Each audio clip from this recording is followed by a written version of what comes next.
Hello, beautiful Starseed. Welcome back. I want to thank you so much for being so patient throughout my moving process because I know lately I haven't been doing my usual uploads where my videos are edited and I have music in the background. I've just been doing lives, and I'm going to be continuing to do lives for about the next 2 to 3 weeks until I'm finally settled and moved into my new place. So, with that being said, if you haven't watched my previous video, um, I kind of just wanted to finish off kind of like a part two. So, with that being said, today I wanted to talk about stepping into your authenticity and the importance of knowing yourself. So, with that being said, from time to time, we may all go through our ups and downs, which can include having insecurities. And that's okay. It's completely normal to not feel your best or feel, you know, a bit small compared to other people, especially if we're comparing ourselves to others. But one thing that we should also keep in mind is that a lot of the times when we have insecurities, it could also stem from projection. It could be, maybe someone projected that onto you, almost as if it's like an inner child within you that hasn't really fully been healed. So, for instance, maybe you notice you're a little quieter than other people. Maybe as a kid, you were told, to be quiet, to be seen and not heard. So, before I continue on, I just want to let you know if you do see me looking down, it's just because I wrote notes and I don't want to go off in a complete different direction, just to kind of keep me in line with what I would like to talk about today. So I did make a little outline. It will be brief today. I'm not going to do that much of a long video. So let's get back to it. So, yes, so insecurities can also stem from projection. And if you are for certain that maybe some of the insecurities you have, let's say you've already been doing a lot of self development, a lot of inner work, but for some reason it's still a little hard to shake it off. Like, for instance, one of my insecurities was my hair. The fact that, it's curly, it's poofy, it's frizzy. But I had to get over it because it's a natural part of me. It's not really something that I can change. Yes, I can cut it, I can dye it, I can straighten it. But if my hair gets wet, or if I sweat, or if it's humid, obviously it's going to get curly again. It's not something that I can run away from or hide. So it's the same thing with any other insecurities that anyone else may have. They're there. If they're there, it's for a reason. And maybe it is trying to tell us in some way of trying to dig deeper within ourselves. And that's why I wanted to get into the topic of stepping into your authenticity. And the reason why is because a lot of the times we can have these insecurities and not even realize that maybe we're not really being ourselves. Maybe that's the thing. Maybe we are afraid of being ourselves because we don't want people to judge us. We don't want people to look at us in a different way. And if they do, then that's okay. I think a lot of it has to do with the fact that we may have to let go and release these ideas that we may have upon ourselves, that are being imposed upon ourselves, because let's face it, we can be our own most harsh critic ever. And so, anytime that little voice you start hearing within yourself that maybe putting yourself down, um, I know it's hard to try to mute it, but if you can, start thinking about different things about yourself that you do like. Maybe it's your eyes, or maybe you treated yourself to wholesome meal. You cooked yourself a meal. There are different things that we can focus on. So, that being said, let me look at my notes because I'm getting off tangent here. um, But aside from stepping into your true authenticity, the reason why it's so important is because, again, it could also be another form of people pleasing. Who are we really trying to please here? Are we trying to please ourselves, or are we trying to please other people? And if we are stuck in a cycle of people pleasing, it can get very dangerous in the sense of we lose sight of who we are. We lose sight of our identity, or who we want to be. And we have to remember that the more we people please, I mean, even if we wanted to please the whole world, we can't. There's always going to be that one person that may not like you or may have a complaint, kind of like customer service. If you've ever worked in customer service, then you know what I'm talking about. Doesn't matter how far you bend backwards or go above and beyond, you're always going to have that one person that will still see something wrong. So, um, just try your best not to people please so much if you do see yourself in that situation, only because you're going to drive yourself crazy. You're going to drive yourself crazy that you're doing so many things for, family, friends, coworkers, your boss, or whoever it may be, a neighbor. Um, and if they're not being appreciative, obviously you're going to feel bad about it. And then that is another cycle. Oh, maybe I'm just not good enough. Then you start having more of those negative thoughts or unwanted thoughts about yourself. And then you start believing it because it's like what they say, what you focus on grows. So if you're focusing more on attributes or characteristics about yourself that you may not necessarily like, or maybe you're, excuse me, made fun of, it's going to be harder and harder to move past that and start stepping into your ideal version of yourself or your best version of yourself. So, one thing that I wanted to share as well is how in ancient Greece and Egypt, it was inscribed in their temples. I mean, it was something that was very, very, very well inputted into people's minds, is that know thyself. And the reason why is because when you know yourself, you are secure about yourself. No one can steer you right or left. You hold your ground and you stand up for what you believe. Um, it's a lot harder to be in that people pleasing role or caregiver role. You start seeing more value within yourself. When you know yourself and you are secure about who you are, you begin to value yourself in a way where you don't put up with BS, from people. And I'm not necessarily saying that it's being selfish, and maybe if it does feel that way, ask yourself why. Were you ever in a situation, maybe a parent or a significant other or another family member or a friend made you feel guilty for taking time out for yourself? Let's say if it was for self-care, for instance, maybe your friend asked you if you wanted to go get coffee or something, prior to quarantine, obviously. And you just weren't feeling up to it. You just felt really tired, or you just wanted to go to the gym instead, and you told them, hey, I'm just really not in the mood. I have other things to do, or I just need some time to myself. And let's say they got mad and they kind of guilt trip you about it.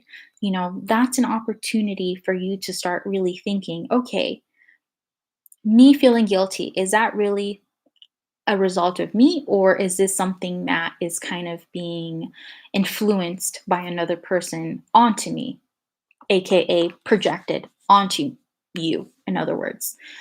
And if it's not from within you, then that means those aren't your feelings. Those are feelings from another person.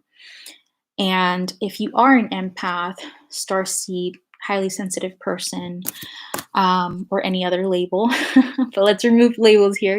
We're all deep feelers, um, in different levels. So we just have to remember that, it's easy for any one of us to start absorbing other people's emotions or thoughts, or even energy, depending on the type of person. It's almost as if, for instance, you walk inside a room and you can kind of gauge the energy of people. Like you can tell, if the air is a bit tense, like, oh, like what happened here? Was there any arguing? Or is the energy very light? Like, oh, okay, you're feeling confident, free flowing, walking into the room. Um, so, with that being said, sorry, I'm just looking at my notes.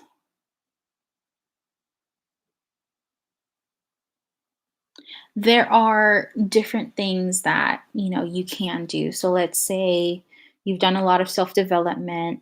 You've realized, maybe there's an inner child within you that does need healing because of different scenarios. Maybe you were bullied, you were picked on, or maybe you were the caretaker in the family, depending on what your specific situation is, because everyone's situation is different.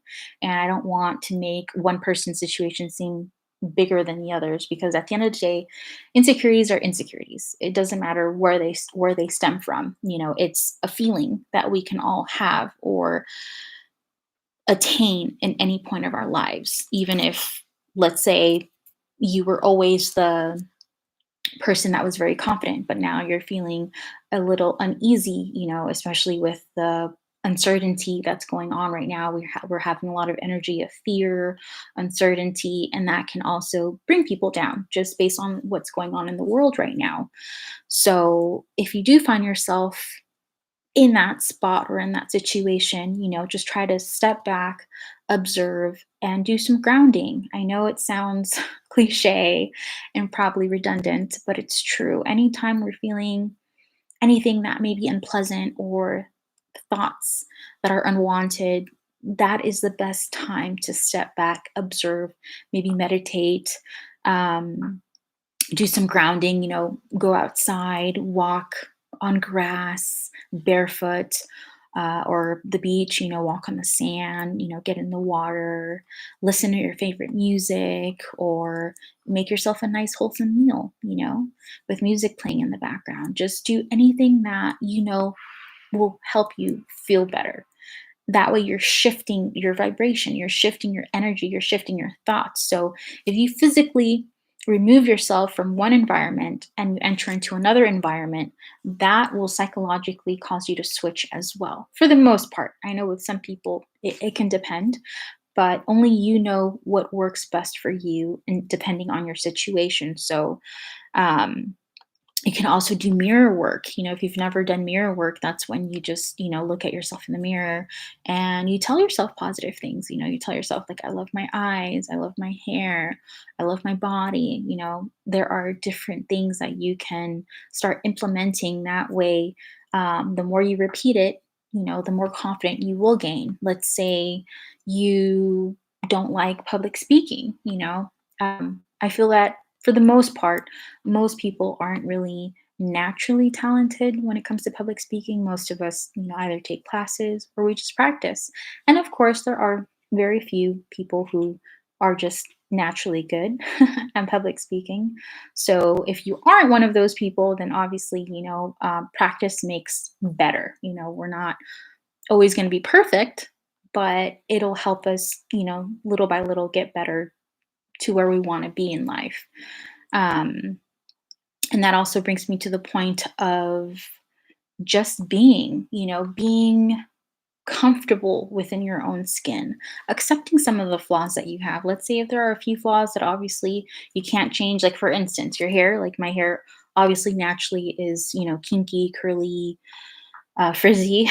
And of course, I take care of it. I moisturize and all that. But that's the main point, just embrace different parts of yourself because at the end of the day, that's what makes you you, and if you look at your hand, your thumbprint, we all have an individual thumbprint. There's no identical thumbprint.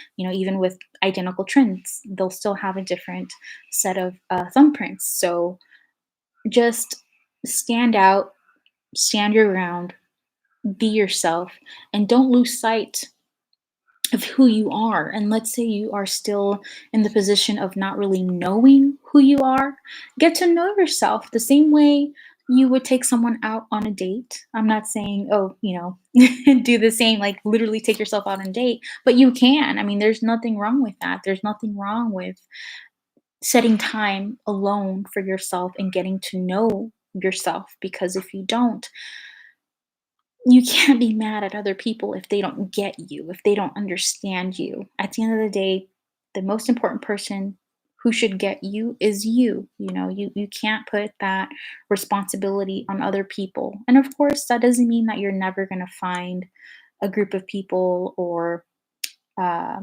romantic relationship where they don't get you. I'm pretty sure you will eventually get there, but it's like they say, you know, first you have to love yourself before you can love another. And it's the same thing. You have to get to know yourself as well. You know, loving yourself is also knowing yourself and accepting yourself and being yourself I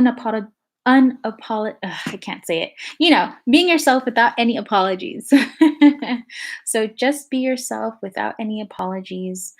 There's always going to be someone who may not fully accept you, but I guess that's just a sign that they're not meant to be in your life, or they're not meant for you to give them all of your energy. You know, let's say if it's, you know, a loved one or a coworker or a neighbor or a family member, whoever it may be that's in your life, you just have to remember we all have the choice of who belongs in our life and who doesn't. You know, if especially if your situation is toxic and it's causing you to really go down a path that's not healthy, then definitely step back and observe and start thinking about what may be best for your mental health, for your spiritual health, for your emotional health, because without our health, you know, what do we have, you know? And this is in a holistic sense. It's not just the physical health. Mental,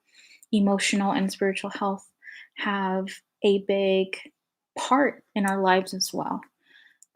Doesn't matter how much you work out, doesn't matter how fit you are, if you're not happy with yourself, it will show eventually. So I know it's hard getting there, but it doesn't mean that you can't get there. So I mainly wanted to do this video to motivate you and let you know that you're not alone, and that this is the time now more than ever to start doing that inner work, because I know you can, because we're all in this together. We're all going to be growing, and we're all going to be getting to where we need to be in divine timing. So even if where you're at right now may not be the best, that's okay. You are where you are exactly meant to be. And it's a process. So be patient with yourself, be kind to yourself, be loving to yourself, and take yourself out on a date if you can. You know, as soon as this quarantine is over, you know, go get your coffee or spa or the beach, gym, you know, whatever it is that will help you feel better, do it. And while you're at home, you know, if you can, definitely do some journaling, do some audiobooks if you can, a lot of self-help books, self-development. Just start, what is it called? A vision board, you know, just do things that will help you get to where you want to be, because insecurities are always going to be there. They're going to come and go. And it's just about being able to work through them, you know, make your insecurities work for you, not against you. So, with that being said, I hope you guys have a wonderful evening. I love you guys, and I'll see you guys next week. All right, let's continue to grow together. Mwah. Bye, guys.